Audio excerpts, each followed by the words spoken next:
It seemed an impossible feat. Chani, the legendary mechanic, could fix any engine, no matter how baffling. Then, the boy appeared. Raul Morales was on the brink of despair when he heard the faint voice behind him.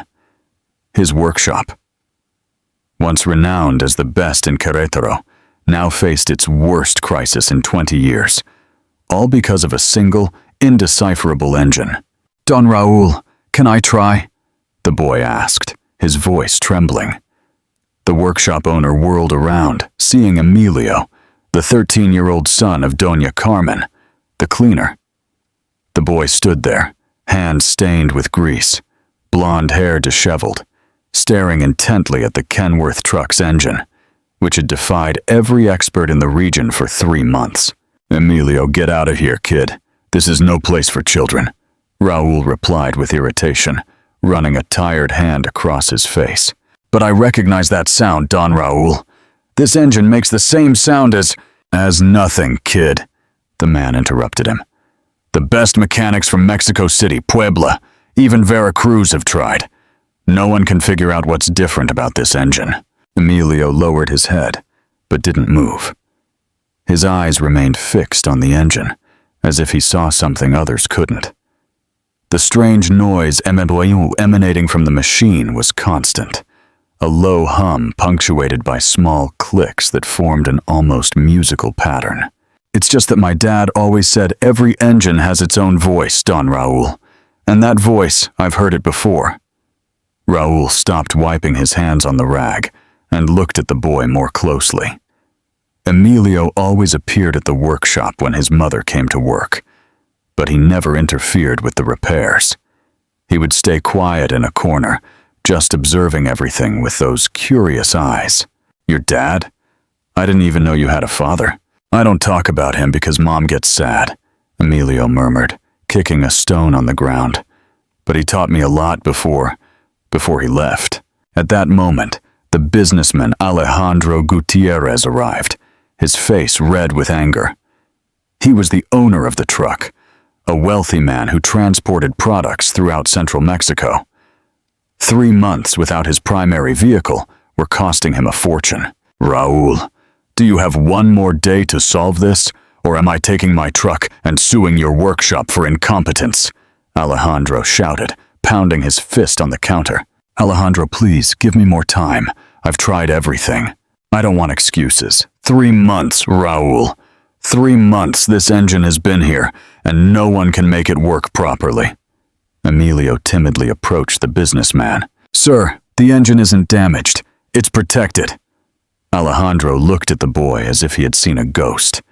His face paled, and he took a step back.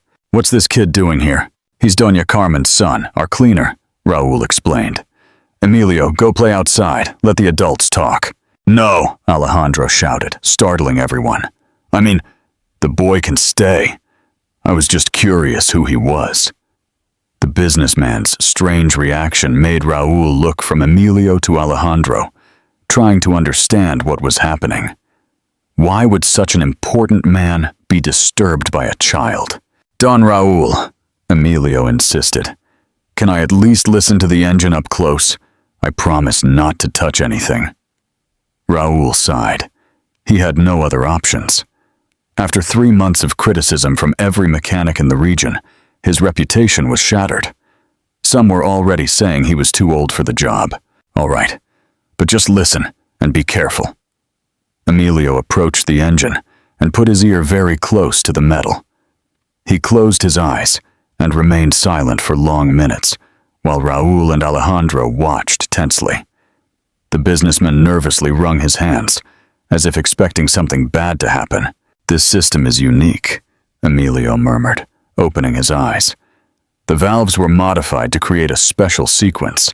That's why it makes that noise." "How is that boy?" Raul asked,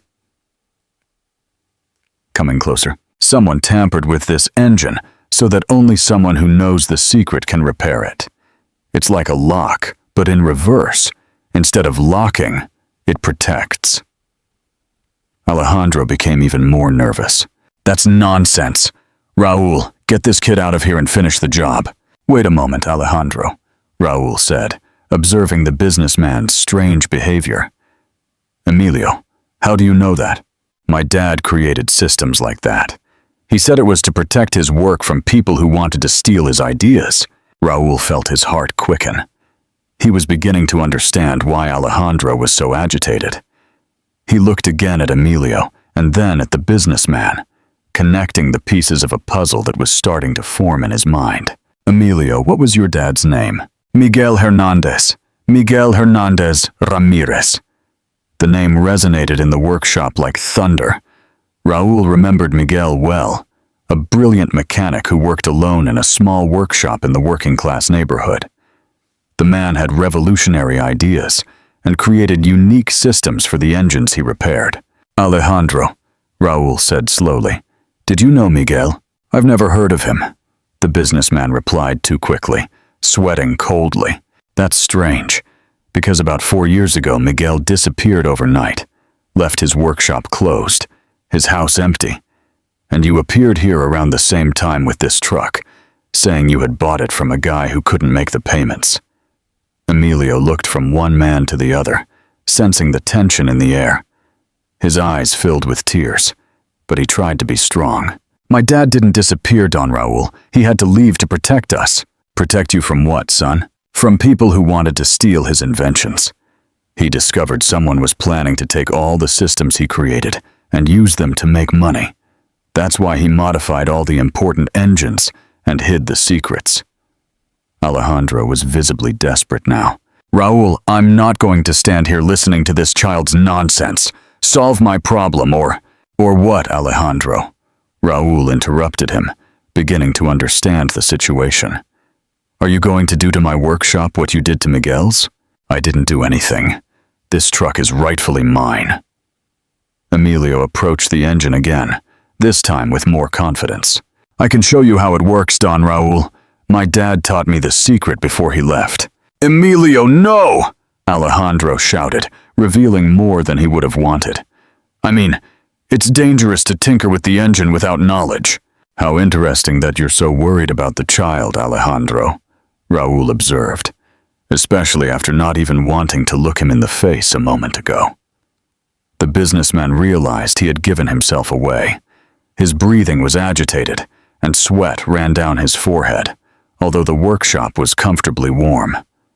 Emilio ignored the tension between the adults and began to examine the engine with his hands. His small fingers touched each part with impressive precision, as if he knew exactly where to look. Here, he said, pointing to a specific part of the engine. There's a screw that looks normal, but it's actually a safety lock. If you turn it 3 times to the right and once to the left, it releases the system. Raúl watched fascinated as Emilio performed the exact movement. A small click came from the engine, followed by a different sound from the constant hum everyone knew. How did you know that?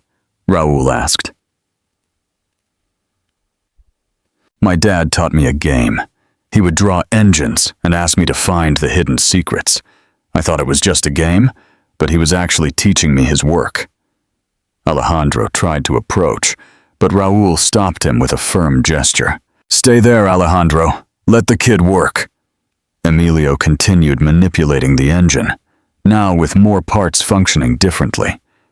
It was as if the machine was slowly waking from a deep sleep. Now I need a small screwdriver, Emilio requested. Raúl handed him the tool, observing the boy's every move. Emilio opened a small cover that was barely visible among other parts and revealed a secret compartment. Wow, Raúl exclaimed. I'd never seen anything like that. Inside the compartment were handmade parts with impressively precise workmanship. Each had small engraved marks, as if they were signatures. They're my dad's special parts, Emilio explained, picking one up carefully. He made them by hand. That's why no mechanic can understand how they work. Alejandro was clearly affected, but tried to maintain his composure. This proves the truck is mine. If I brought it here, it's because I have the documents. Documents can be falsified, Alejandro, Raúl said, looking him directly in the eyes. But knowledge like this isn't invented. Emilio showed Raul how each special part had a specific function in the engine. He explained that his dad had created a system where they all worked together, achieving much greater efficiency than normal engines. That's why the gentleman's truck uses much less fuel than others, Emilio said, looking at Alejandro. My dad always said his inventions would revolutionize transportation. Revolutionize and bring a lot of money to whoever knew how to use them, Raul completed, finally understanding the motivation behind everything. At that moment, Doña Carmen arrived to clean the workshop as she did every day. Seeing Emilio working on the engine, she despaired. "Emilio, get out of there right now!" she shouted, running towards her son. "Relax, Doña Carmen," Raul said. "The boy is helping us." "Helping nothing," she replied, trying to pull Emilio's hand. "This is only going to bring us trouble." "Why, Mom?" Emilio asked, resisting. Because, Carmen began to cry. "Because the same thing that happened to your dad could happen to us." The woman's confession confirmed Raul's suspicions. Alejandro had something to do with Miguel's disappearance. "Doña Carmen, can you tell us what really happened?" "I can't, Don Raul. It's too dangerous." Alejandro approached Carmen with a threatening expression. "You'd better keep quiet, Carmen, for everyone's sake." "Are you threatening the lady in my workshop, Alejandro?" Raul stepped between the businessman and the woman. "I'm not threatening anyone. I'm just giving advice." Emilio dropped the tools and hugged his mother. "Mom, don't be afraid. Don Raul is a good person, and my dad said that one day the truth would come out." "Your dad said that?" Carmen asked, surprised. "Yes, in the last letter he sent me." "What letter, Emilio? You never told me about any letter." The boy ran to an old backpack in a corner of the workshop and pulled out a yellowed envelope. Raul and Carmen watched as he carefully opened the paper. "He sent me this letter 6 months ago. It said that when I found an engine with his special system, I should show everyone how it worked." Carmen took the letter with trembling hands and read it in silence, tears on her face. Alejandro tried to look over her shoulder, but Raul pushed him away. "What does the letter say, Doña Carmen?" "It says Miguel is alive and that he's waiting for the right moment to return," she replied between sobs. "It says that when Emilio managed to show his work to the world, it would be safe to come home." Alejandro was getting increasingly nervous. "Raul, I'm not going to stay here listening to these crazy stories. I want my truck repaired today, or else what?" A familiar voice resonated at the workshop entrance. Everyone turned and saw Miguel Hernandez standing in the doorway, thinner and with graying hair, but unmistakably the same man who had disappeared 4 years earlier. "Dad!" Emilio shouted, running towards his father. Miguel hugged his son tightly, kissing the top of his head. Carmen stood paralyzed, unable to believe what she was seeing. "Hello, my love," Miguel said softly to his wife. "Sorry for the delay." Alejandro tried to leave the workshop discreetly, but Miguel called out to him. "Don't go, Alejandro. After all, you didn't want this truck to work so badly." I don't know what you're talking about, Miguel." "You don't know?" Miguel smiled without humor. "Then you don't know that this truck you say is yours was actually the last one I repaired before you tried to blackmail me." Raul watched the scene with fascination, finally understanding the whole situation. Emilio remained clinging to his father, as if afraid he would leave again. "Alejandro sought me out 4 years ago," Miguel began to explain. "He said he had important clients and wanted me to make special modifications to their vehicles. He promised me a lot of money and even to be a partner in his company. I offered you an honest opportunity," Alejandro defended himself. "Honest?" Miguel laughed bitterly. "You wanted me to sign a contract ceding all rights to my inventions to your company. When I refused, you threatened my family." Carmen finally approached her husband, still in shock. "Miguel, are you really here?" "Yes, my love, and I won't leave again." "But why didn't you come back sooner? Why did you leave us alone?" Miguel sighed deeply before answering. Because Alejandro wasn't the only one interested in my inventions. He had partners, powerful people who wouldn't give up easily. I had to wait for the right moment to prove that my work was mine. And what is that moment? Raul asked. When my son could publicly demonstrate how my systems work. Emilio is living proof that I taught him these secrets, that they came from me. Alejandro was cornered, but still tried to escape. That proves nothing.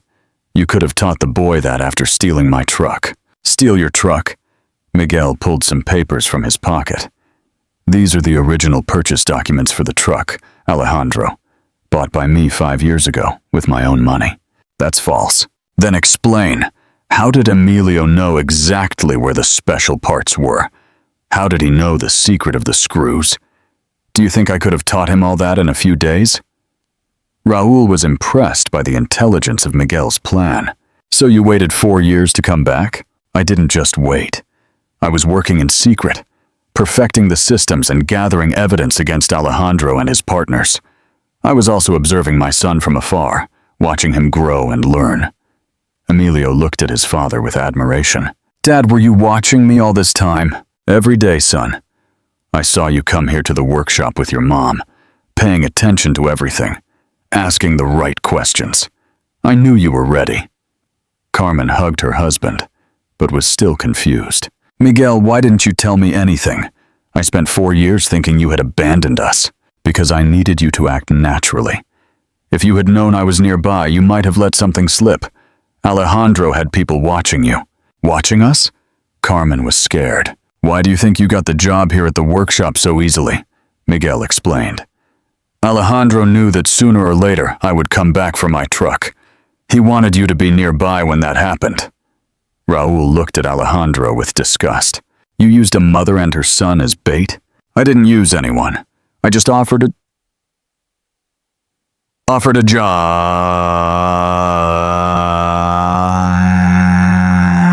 to the wife of the man you were pursuing, Miguel completed. And you still had the nerve to bring my own truck to the workshop where my family worked. Emilio listened to everything, trying to understand the complexity of the situation. Dad, is Mr. Alejandro a bad person? Miguel knelt in front of his son to be at his height. It's not that simple, Emilio. Mr. Alejandro is someone who made bad decisions. He wanted to make money from others' work instead of creating his own work. But why did he do it? Sometimes people are so afraid of not getting what they want that they end up hurting others. It's wrong, but it happens. Alejandro listened to Miguel's explanation with a strange expression, as if reflecting on his actions. Miguel, I didn't want things to come to this. To what, Alejandro? You separated a family for 4 years. You made a child grow up without a father and a woman work alone to support her son. I know I made a mistake, but nothing. Carmen burst out with all the accumulated rage of 4 years. You destroyed our lives. My son cried every night asking where his dad was. Emilio approached his mother and took her hand. Mom, don't shout. Dad said that people who do bad things already suffer inside. The child's innocent wisdom moved everyone in the workshop. Even Alejandro seemed affected by his words. Raul, who had observed the whole situation, approached Miguel. Miguel, do you have a plan to solve this? Yes, Raul. First, I'll finish repairing my truck. Then we'll talk about the future. What future? A future where my systems help other mechanics work better, instead of hiding for fear of theft. Miguel went to the engine with Emilio by his side. Father and son worked together, with Miguel explaining each step, and Emilio demonstrating that he already knew many techniques. See, Raul, Miguel said while working. This is the true value of knowledge. It's not to keep, it's to share with those who want to learn. Do you mean you'll teach your secrets to other mechanics? Exactly. I'll open a school right here in Querétaro, where young mechanics can learn new techniques. Emilio will be my first official student. The boy smiled proudly, continuing with his small but precise hands. And what about Alejandro? Raul asked, looking at the businessman who remained silent in a corner. Alejandro will have to decide if he wants to be part of the solution or continue to be part of the problem. How so? Miguel stopped working and looked directly at Alejandro. I know you have a large transport company with many trucks. If you want, I can adapt all your vehicles with my systems. You'll save so much fuel that you'll recover your investment in months. And why would you do that after everything I did? Alejandro asked, surprised. Because everyone deserves a second chance. And because my son is listening to our conversation, I want him to learn that it's better to solve problems than to fight forever. Emilio stopped working on the engine and looked at Alejandro. Don Alejandro, do you want to be friends with my dad? The child's simple question left the businessman speechless. He looked around the workshop, at Raul, at Carmen, at Miguel, and finally at Emilio. I'd like that very much, Emilio, but I don't know if your dad will forgive me. Miguel stood up and wiped his hands with a towel. Alejandro, forgiveness is not something that is given or received. Forgiveness is something that is built together, doing things right from now on. What do you mean? I mean that if you are willing to work honestly with me, we can forget the past and build something good for everyone. Carmen watched her husband with admiration. Even after so much suffering, Miguel could still offer a peaceful solution. Miguel, are you sure about this? She asked softly. Yes, my love. Holding grudges only hurts ourselves. It's better to transform this whole situation into something positive. Raul was impressed by Miguel's generosity, but still had doubts. What if Alejandro doesn't accept the proposal? What if he tries to cause problems again? Then it will be different, Miguel replied firmly. This time, I'm not going to run away. I have all the evidence I need, and friends who will support me. Emilio had made the engine work perfectly. The strange sound had disappeared, and now only the soft, powerful purr of a well-tuned engine could be heard. I did it, Dad, Emilio shouted, radiant with happiness. We did it, son, Miguel corrected, hugging the boy. We worked together. Alejandro timidly approached the engine. Can I hear how it is? Miguel nodded. Alejandro put his ear to the engine and heard the perfect functioning of the machine. I'd never heard an engine so quiet and powerful, he admitted. This is just one of the systems I developed, Miguel explained. I have projects for engines that consume half the fuel of a normal one and last twice as long. Miguel, Alejandro said with hesitation, if you allow me, I would like to invest in your school, not as a partner, but as a sponsor, expecting nothing in return. Why would you do that? Because I want my own son to have a better example than I have been until now. Miguel was surprised by the answer. You have a son? Yes, I do. He's Emilio's age, and when he asks me what I do, I want to be able to say that I help talented people achieve their dreams.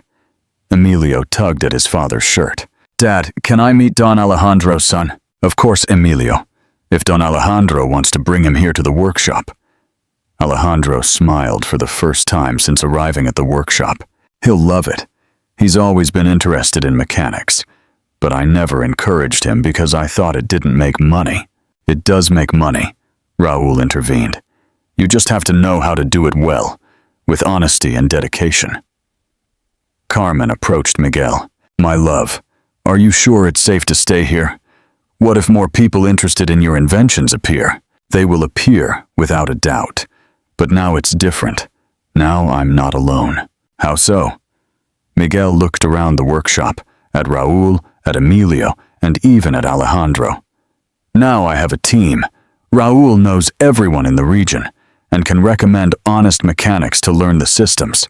Emilio can help teach the children who come to the school, and Alejandro can help with business contacts. And me?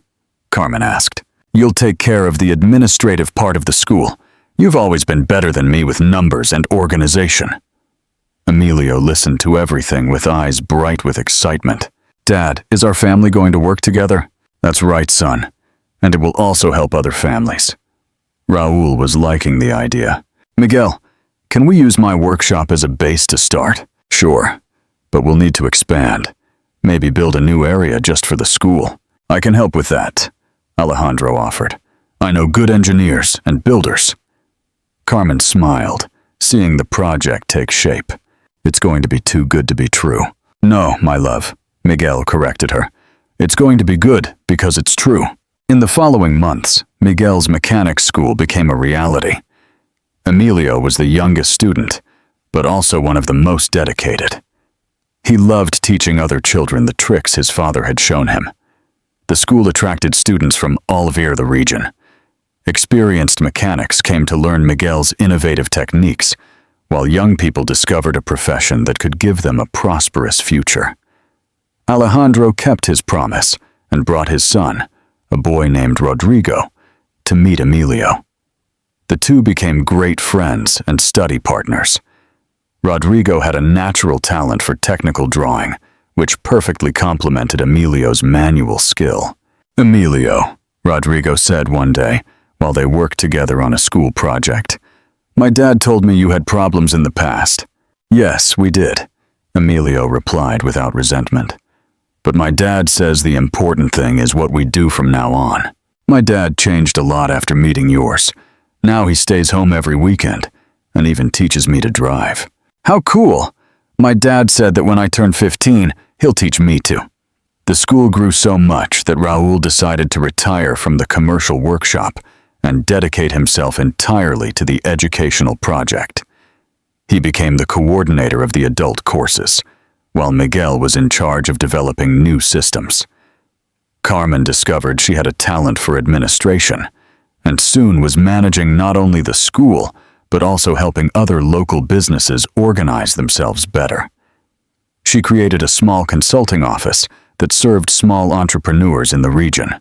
Miguel, she said one night, as they reviewed plans for the next year, sometimes I think those 4 years apart were necessary. Why do you say that? Because if you hadn't left, maybe we would never have discovered that Emilio had so much talent, and maybe you would never have developed all these new systems. Miguel reflected on his wife's words. You may be right, but I still would have preferred to stay here with you. Me too, but it's over now. The important thing is that we are together now and doing something that helps a lot of people. At that moment, Emilio entered the room carrying a notebook full of drawings. Dad, Mom, look what I invented! He showed a detailed drawing of a system that would make changing car oil much faster and cleaner.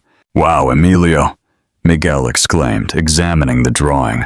This is great. Do you think it will work? I think it will work. And I think you're ready to start creating your own systems. Emilio was filled with happiness. Really? Can I start inventing things? Yes, you can. But remember that every invention must be to help people, not just to make money. I know, Dad. I want to invent things that make mechanics work easier and cars less polluting. Carmen hugged her son with pride. You're going to be a better inventor than your dad. I'm going to be different, Emilio corrected. I'm going to be the kind of inventor who works as a team. Miguel's school continued to grow and attract the attention of universities and businesses across the country. Several engineering faculties began sending students for internships, interested in learning the innovative methods being developed there. One day, a group of businessmen from Mexico City appeared at the school, interested in buying the rights to Miguel's inventions. They offered a very high amount and promised to expand the school to several cities. Miguel, said the group leader, a man in an expensive suit and tie, our company can transform your work into something national. Imagine schools like this in every capital of Mexico. Miguel listened to the entire proposal before responding. That's an interesting idea, but I would have to discuss it with my team. Your team? The businessman seemed confused. I thought you owned everything here. I am the creator of the systems, but the school works because everyone contributes. I can't make important decisions alone. Miguel gathered Raul, Carmen, Emilio, and even Alejandro to discuss the proposal. Each gave their opinion, and after much discussion, they reached a decision. Sir, excuse me, I didn't catch your name, Miguel said to the capital businessman. Ramirez, Carlos Ramirez. Mr. Ramirez, we decided not to sell the rights to the inventions. But why? Our offer is very generous, because we don't want this to become just a business.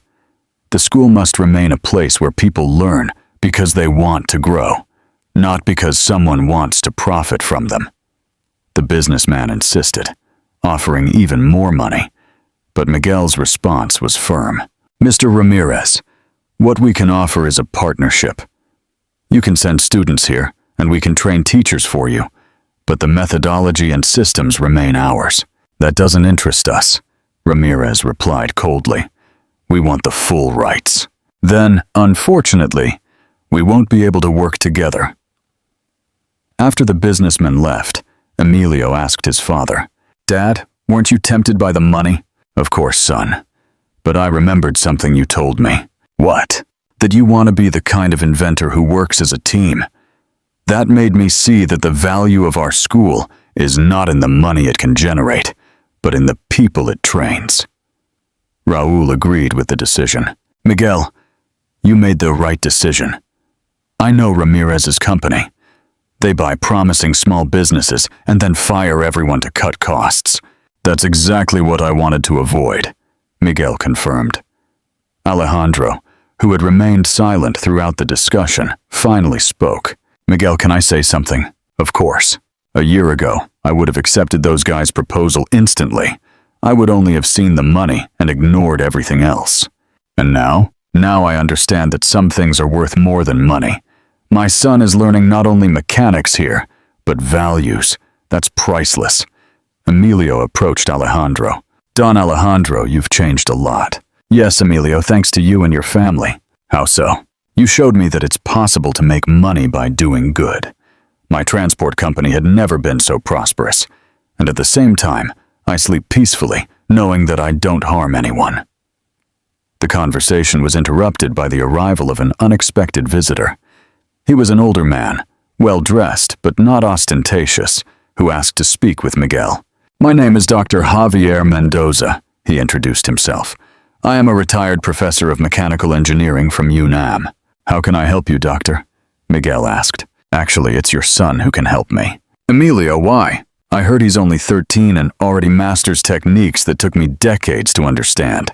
I'd like to meet him. Emilio timidly approached the professor. Are you a real professor? Yes, young man. And I'm very impressed with what I've heard about you. What did you hear? That you managed to teach 10-year-olds to understand engines that confuse certified engineers. Emilio blushed with embarrassment. I only teach what my dad taught me. But teaching is a separate talent. Many people know how to do, but few know how to teach. Miguel was curious about the professor's visit. Dr. Javier, did you come here just to meet Emilio? Actually, I came to make a proposal. The university wants to create an exchange program with your school. What kind of exchange? Our engineering students would come here for internships, and Emilio could give talks at the university about innovative teaching methods. Emilio's eyes widened. Me? Give a talk at the university? Why not? The professor smiled. You have something very valuable to teach our students. What? How to make people of any age interested in mechanics. Our professors are very technical, but you have the gift of simplifying complex concepts. Miguel felt proud but worried. Doctor, Emilio is still very young. We don't want him to feel pressured. I understand perfectly. The idea would be something gradual.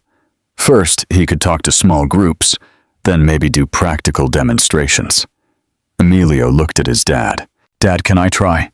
Only if you want to, son, and only if it doesn't affect your normal studies. I want to. It'll be cool to teach different people. Dr. Javier smiled in approval. Excellent. We'll start slowly. How about Emilio comes to give a demonstration to a freshman group? When? Emilio asked, excited. Next week, if you agree. Miguel agreed, but set some conditions. Emilio will go, but I'll go with him. And we want it to be clear that you're not exploiting him, just sharing knowledge. Perfect. That's exactly the spirit we hoped for. Emilio's first talk at the university was a huge success. He explained engine diagnostic techniques using simple language and everyday examples. The university students were fascinated by the clarity of his explanations. "Emilio," one of the students asked after the presentation, "how do you manage to remember so many technical details?" "It's because I learned by playing," Emilio replied. "My dad always made every lesson seem like a game or a mystery to solve." "And how did he do that?" "For example, when he wanted to teach me about valves, he would say they were like magic doors that controlled the path of the air. Then I was curious to know how the doors worked." Dr. Javier was impressed with the methodology. "Miguel, have you thought about writing a book about your teaching methods?" "I had never considered it." "You should think about it. What you have developed here could revolutionize technical education in Mexico." Emilio intervened in the conversation. "Dad, if you write a book, can I help you? I know which parts are more difficult to understand." "Of course, son. In fact, I think you should be a co-author." "Co-author? What's that?" "It means you would also be considered an author of the book." Emilio beamed. "Really? My name would appear on the cover?" "That's right." Dr. Javier enthusiastically supported the idea. "Emilio, you'd probably be the youngest co-author in the history of Mexican technical books." In the following months, father and son worked together on the book. Emilio contributed with drawings and simple explanations, while Miguel developed the more advanced technical part. The book was published a year later with the title, Mechanics for All, Teaching and Learning Together. Emilio, now 14, was invited to several book fairs and educational events. "Emilio," a journalist asked during an interview, "what's the secret to teaching mechanics to children?" "There's no secret," he replied naturally. "You just have to show that mechanics is like a giant puzzle.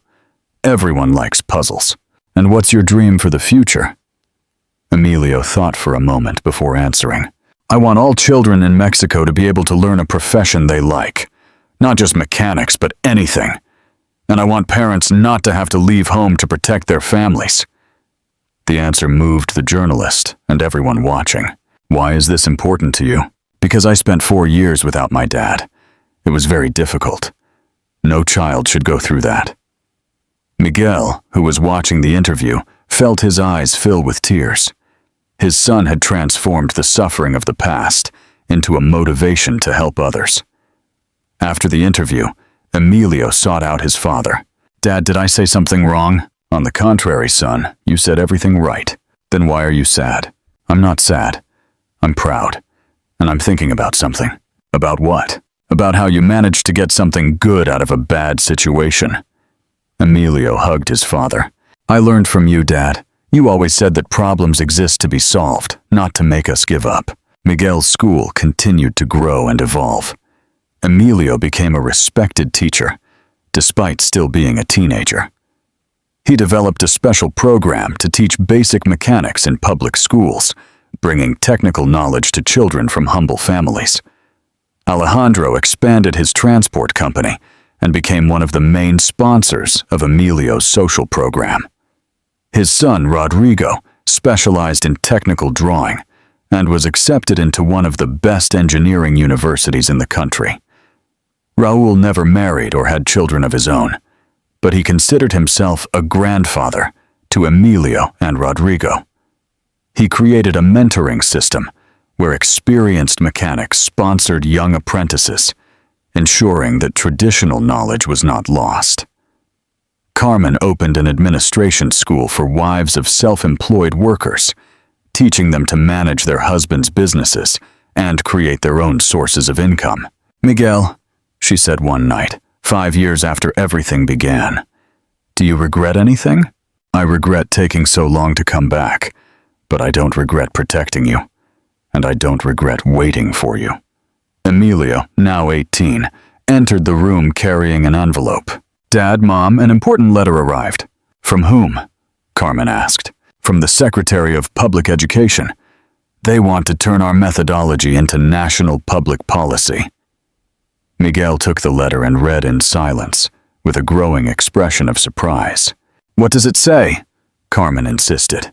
"They want to create technical schools based on our model in all states of Mexico, and they want Emilio to be the national pedagogical coordinator. Emilio was speechless for a few seconds. You mean I can teach children all over Mexico? That's right, Miguel confirmed to a disbelieving Emilio. And will you come with me? Always, Carmen assured. Wherever you go, we'll go. And remember, Emilio said, taking his parents' hands, all this started because you taught me that problems exist to be solved. Now we're going to solve the problem of technical education throughout Mexico. Miguel looked at his son with infinite admiration. The child who had grown up without his father for 4 years was now ready to be a father to thousands of children who needed guidance and opportunities. Son, he said with an emotional voice, I couldn't be prouder of you. Me neither of you, Emilio replied. Thank you for teaching me that knowledge is only valuable when it's shared. Emilio's story and his family spread throughout Mexico, inspiring other families to value education and perseverance. The Querétaro school became a model visited by educators from all over the world. Alejandro created a scholarship fund that allowed needy young people to study in the program's technical schools. His relationship with his own son improved dramatically, and he became an example of how people can change when they find a greater purpose. Raúl continued at the original school, now expanded to a full campus. He specialized in training teachers and began traveling the country, teaching the methodology developed by Miguel and Emilio. Dr. Javier retired from the university and moved to Querétaro, where he created a postgraduate program in innovative technical education. He always said that his last years of his career were the most rewarding, working with people who really wanted to make a difference. 10 years after the day Emilio timidly approached the mysterious engine, he married a teacher he met during a visit to a technical school in the South. The ceremony was held in the workshop where everything began, with Raúl as godfather and Alejandro as master of ceremonies. Miguel, now nationally known as the father of the new technical education, continued inventing and teaching. His inventions were adopted by car manufacturers and helped make Mexican cars more efficient and less polluting. Carmen became a national consultant in educational management and wrote 3 books on how to manage technical education institutions. She created a specific program to train women in managing schools and workshops, breaking gender barriers in the technical field. Emilio's last great achievement was the creation of an international exchange program that brought young people from African and Latin American countries to Mexico interested in learning Mexican technical education techniques. Dad, Emilio said on the graduation day of the first international group, do you remember when you taught me that knowledge has no borders? Of course, son. Now I'm seeing it in reality. These young people will return to their countries and teach others. It's as if our ideas are flying around the world. Miguel smiled, seeing that his son had completely understood the philosophy he had tried to transmit from the beginning. Emilio, do you know what makes me most proud of you? What? It's not that you became famous or successful. It's that you never forgot where you came from, and you never stopped wanting to help others. I learned that from you, from Don Raúl, and even from Don Alejandro. Each one taught me something different about how to be a better person. That night, the family gathered in the old workshop, now converted into a museum, that told the story of the National Technical Education Program.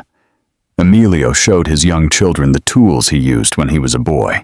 Dad, Emilio's oldest son, barely 5 years old, asked, "Will I also be able to fix engines?" "You can learn whatever you want, son, and your grandfather and I will be here to teach you." Miguel carried his grandson and took him to the original engine, the one Emilio had repaired so many years ago, and which was now preserved as a historical piece. "See this engine, champion?" he told the boy.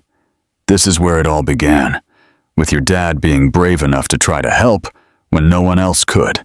And can I be brave too? Of course you can. And do you know why? Because bravery is not about not being afraid. Bravery is about doing the right thing, even when you are afraid. The child nodded solemnly, as if understanding the importance of those words. Carmen watched the scene moved, remembering how everything had started so simply and had come so far. "Miguel," she said softly, "do you think those 4 years apart were really worth it?"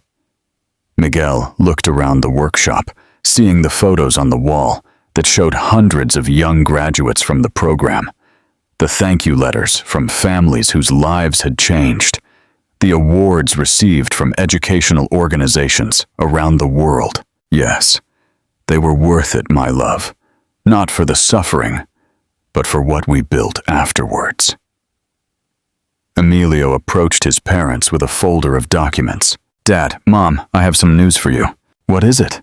Carmen asked. "I've just been invited to give a conference at the UN on technical education as a tool for social development." Miguel and Carmen were speechless. "The UN?" Miguel repeated incredulously. "That's right. They want me to talk about how our experience can be adapted for developing countries." Carmen hugged her son with tears in her eyes. "My son speaking at the UN, who would have thought? Who would have thought that the cleaner's son would go so far?" Emilio completed without bitterness, only recognizing the incredible path his life had taken. Raúl, who had arrived at the family gathering, heard the last words. "Emilio, you were never the cleaner's son. You were always Emilio, the boy who saw solutions where others saw problems." "Don Raúl is right," Miguel agreed. "From a young age, you had that gift of simplifying the complicated and believing that everything can be fixed. And now you will take that message to the whole world," Carmen added, beaming with pride. Emilio looked around the workshop one last time before everyone left.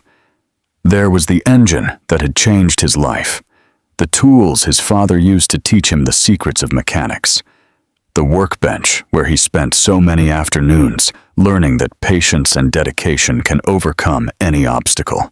"Do you know what I'll tell them at the UN?" he said to his family. "What?" they all asked in unison. "I'll say that technical education is not just about teaching trades. It's about teaching that every person has value, that every problem has a solution, and that every family can overcome any difficulty when they work together." Miguel hugged his son, feeling that his mission as a father had been successfully fulfilled. "Emilio, you know you don't need my approval for anything anymore, right?" "Yes, I do, Dad. I'll always need it. Not to make decisions, but to remember where I come from and where I want to go." "And where do you want to go?" Emilio smiled, looking at his children playing among the old tools. "I want to go to a world where no child has to grow up without their parents, where all young people have the opportunity to learn a dignified trade, and where families are valued for who they are, not for what they have." "That's a very big dream, son. That's why I need you to help me make it come true." The family left the workshop hand in hand, walking towards the future they built together.